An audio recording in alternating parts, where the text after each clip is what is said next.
Hi guys, at dahil medyo nasawa po tayo ng mga meat, kaya naman for today's video ay samahan niyo po akong magluto nitong ating simpleng ulam pero guys napakasarap. So kahit yung ganitong ulam lang, okay na rin sa akin. Ayan.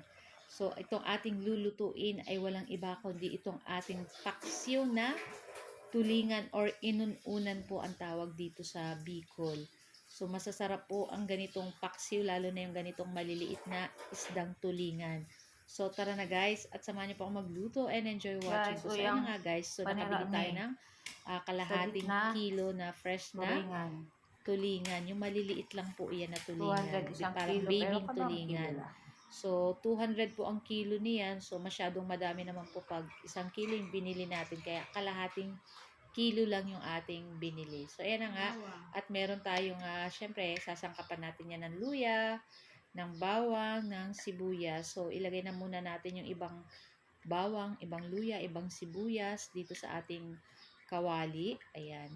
Para meron sa ilalim, meron sa ibabaw na mga sangkap.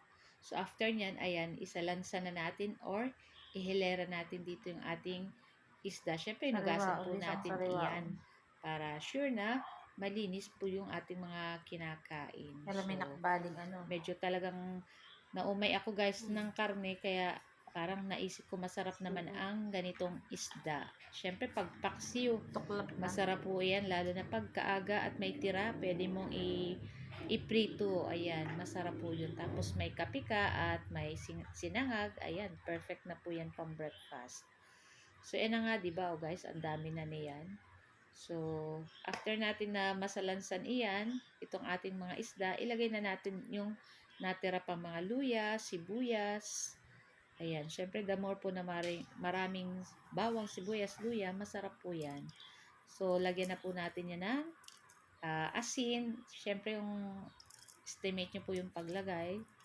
Ayan. Tapos, syempre maglalagay po tayo ng pamintang durog or yung crack lang. Ayan. Tapos, maglalagay din po tayo ng suka. Ayan. Ako guys, ito yung favorite kong mga ganitong ulam. Kaya pag ganitong ulam guys, hindi ako nakakapag-diet. Nasisira ang diet ko pag ganitong ano. Kasi hindi pwede hindi ka magkakanin. So, ayan na. Naglagay na tayo ng suka at naglagay na rin tayo ng tubig. Ayan. So, lulutuin lang po natin yan sa katamtamang lakas ng apoy. At after ilang minuto, ayan, kumukulo na itong ating isda. Ayan. So, medyo papakati-katihin lang natin yung sabaw. Pero, masarap pa din po yung may konting sabaw-sabaw ng konti. Para meron tayong pang sabaw ng sa ating kanin. So, guys, ayan at luto na itong ating paksiw na isdang tulingan at ready na rin po kaming kumain ng aming dinner. So, guys, thank you for watching. See you our next video. Ciao! Bye!